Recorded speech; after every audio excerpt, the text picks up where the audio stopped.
আমি আমি শুভেন্দু অধিকারী ঈশ্বরের নামে শপথ করিতেছি যে বিধি দ্বারা স্থাপিত ভারতের সংবিধানের প্রতি আমি অকৃত্রিম নিষ্ঠা ও আনুগত্য পোষণ করিব।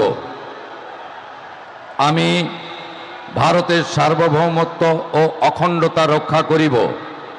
পশ্চিমবঙ্গ রাজ্যের মুখ্যমন্ত্রী রূপে আমার কর্তব্যসমূহ নিষ্ঠাপূর্বক এবং বিবেকসম্মতভাবে নির্বাহ করিব এবং ভয় বা পক্ষপাত, প্রীতি বা বিদ্বেষ রহিত হইয়া সকল শ্রেণীর জনগণের প্রতি সংবিধান ও বিধি অনুসারে ন্যায়াচরণ করিব।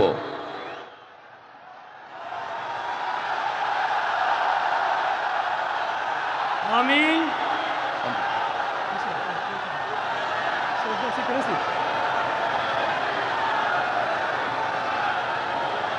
আমি শুভেন্দু অধিকারী ঈশ্বরের নামে শপথ করিতেছি যে পশ্চিমবঙ্গ রাজ্যের মুখ্যমন্ত্রী রূপে যে কোনো বিষয় যাহা আমার বিবেচনার জন্য আনীত হইবে বা আমি জ্ঞাত হইব, তাহা মুখ্যমন্ত্রী রূপে আমার কর্তব্যসমূহের যথাযথ নির্বাহের জন্য যেরূপ আবশ্যক হইতে পারে তদ্গতিকে আমি প্রত্যক্ষ বা পরোক্ষভাবে কোনো ব্যক্তি বা ব্যক্তিগণের নিকট জ্ঞাপন করিব না বা প্রকাশ করিব না।